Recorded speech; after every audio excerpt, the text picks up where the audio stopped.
আজকের যে ভিডিওটি করছি প্রত্যেকটি ছাত্রছাত্রীর জন্য খুব গুরুত্বপূর্ণ। তোমরা যে সমস্ত ছাত্রছাত্রী ক্যালকাটা ইউনিভার্সিটির আন্ডারে সিসিএফ এই নিয়মের ভিত্তিতে বা রুলসের ভিত্তিতে তোমরা ভর্তি হয়েছ, প্রত্যেকে সেমিস্টার 1 পরীক্ষা দিয়েছ। সেমিস্টার 1 পরীক্ষা কমপ্লিট হয়ে যাওয়ার পরে আমরা প্রত্যেকে জানি যে সেমিস্টার 2তে পদার্পণ করতে হবে বা সেমিস্টার 2তে আমাদের উঠতে হবে।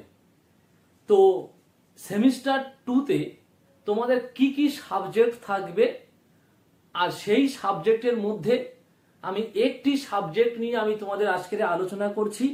অবশ্যই করে তোমরা সবাই পুরোপুরি ভিডিওটি দেখবে, তাহলে তোমরা বুঝতে পারবে। তাহলে আমি যে বিষয়টি বলছি, তোমাদের যেমন সেমিস্টার 1-এ টোটাল 7টি সাবজেক্ট এক্সাম হয়েছিল, সেমিস্টার 2তেও সেই 7টি সাবজেক্ট এক্সাম হবে।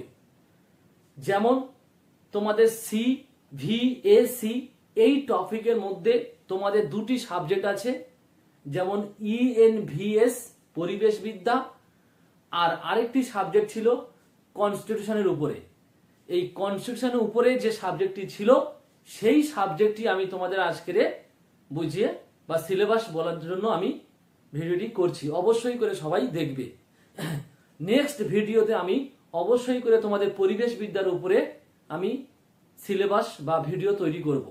তাহলে আমরা এখন যেটা কনস্টিটিউশন ভ্যালু বা যে সিলেবাসটি আমাদের CVAC পার্টের মধ্যে একটি পার্ট রয়েছে, আর পরিবেশবাদ একটি পার্ট, পরিবেশ বিদ্যা একটি পার্ট রয়েছে, তাহলে সেই সাবজেক্টটি আমরা বলছি। শোনো, তোমাদের CVAC যে সেমিস্টার 2 এই যে সাবজেক্টটি আছে, এই সাবজেক্টটিতে তোমাদের 25 নম্বরের 2টি প্রশ্ন লিখতে হবে।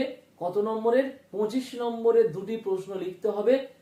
25 25 50 এই হচ্ছে তোমাদের নাম্বার বিভাজন। অবশ্যই করে তোমরা সবাই জানো, যেহেতু তোমরা সেমিস্টার 1-এ এক্সাম দিয়েছো। এই সিলেবাসটির উপরে তোমাদের মোট 6টি টপিক দেওয়া হয়েছে। 6টি টপিক দেওয়া হয়েছে। সেই টপিকগুলি কি কি একবার তোমরা দেখে নাও। Indian knowledge system and its application, প্রথম টপিকটি হচ্ছে, বাংলায় বলে দিচ্ছি আমি, ভারতীয় জ্ঞান ব্যবস্থা এবং এর প্রয়োগ। এই যে আমি সিলেবাসটি আলোচনা করছি, এটা BA honours, BSc general, BSc honours, BA commerce pass সব স্টুডেন্টদের জন্য এই সিলেবাসটি থাকবে। সেকেন্ড চ্যাপ্টার বলছে hands on machine learning, machine শিক্ষার উপরে হাত, এটা হচ্ছে সেকেন্ড টপিক। থার্ড টপিক হচ্ছে ডোমেস্টিক অ্যাপ্লিকেশন অফ ইলেকট্রনিক্স, যন্ত্রপাতির ঘরোয়া প্রয়োগ। ফোর্থ চ্যাপ্টার হচ্ছে, টপিক হচ্ছে occupational health disorder and the importance of ergonomic, তোমার পেশাগত স্বাস্থ্যবিধি এবং আর্গোনমিকের তাৎপর্য বা গুরুত্ব। 5 নম্বর টপিকটি হলো lifestyle disease and their prevention, lifestyle রোগ এবং তাদের প্রতিরোধ। 6 নম্বর টপিকটি হচ্ছে value oriented life skill education, মূল্য জীবনভিত্তিক দক্ষতা শিক্ষা।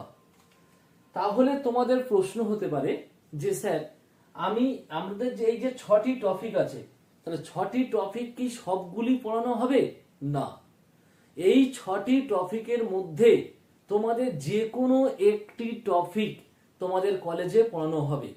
এবার যদি প্রশ্ন করো যে স্যার কোন টপিকটি, কোন কলেজে কোন টপিকটি নিয়ে আলোচনা হবে, বা কোন টপিকটি নিয়ে তোমাদের ক্লাস নেবে, বা কোন টপিকটি তোমাদের অ্যাপ্লিকেশনের সময় ফর্ম ফিল আপ করতে বলবে, তোমার ফর্ম ফিল আপ করতে বলবে, তোমরা যখন সেকেন্ড সেমিস্টারে উঠবে তখন তোমাদের বলে দেওয়া হবে যে এই 6টি টপিকের মধ্যে কোন টপিক তোমাদের পড়ানো হবে। ঠিক আছে, তোমাদের কিন্তু আগে থেকে কোনো কলেজ কিন্তু বলে দেয়নি যে এই 6টি টপিকের মধ্যে এই টপিকটি তোমাদের পড়ানো হবে। যে কলেজ যে টপিকটি পছন্দ করবে বা যে টপিকটি চুজ করবে সেই টপিকটি তোমাকে পড়তে হবে। এটা হচ্ছে তোমাদের কনস্টিটিউশন ভ্যালু বলে যেমন একটা পেপার ছিল, ঠিক ওই ওই ভিত্তিক একটি পেপার তোমাদের সেকেন্ড সেমিস্টারে পড়তে হবে। সেই সেকেন্ড সেমিস্টারে তোমাদের 6টি টপিক থাকবে। এই 6টি টপিকের মধ্যে তোমার যে কোনো একটি টপিক চুজ করতে হবে, সেটা চুজ করে দেবে কলেজ। সেই টপিকটির উপরে তোমাদের 25 নম্বরে দুটি প্রশ্ন লিখতে হবে। তোমার যে টপিকটি থাকবে সেই টপিকের উপরে তোমার ইউনিভার্সিটি প্রশ্ন পাঠাবে, সেই টপিকের উপরে তোমার পরীক্ষা দিতে হবে। তাহলে এই হচ্ছে তোমাদের সিলেবাস, এবং বাংলা মিনিং করে দিয়েছি এবং বিষয়টি আমি বুঝিয়ে বলে দিয়েছি। আশা করব সবাই বুঝতে পেরেছো, বা পুরো ভিডিওটি দেখলে তোমরা বুঝতে পেরে যাবে। তাহলে আজকের ভিডিওটি এই পর্যন্ত। আর আমি নেক্সট পরিবেশবিদ্যা বা ইভিএস এর উপরে ভিডিও আমি নেক্সট ভিডিওতে আনছি। আর যদি ভালো লেগে থাকে ভিডিওতে সবাই লাইক, কমেন্ট, শেয়ার করবে, আর অবশ্যই বেশি বেশি করে বন্ধুদের মধ্যে শেয়ার করবে।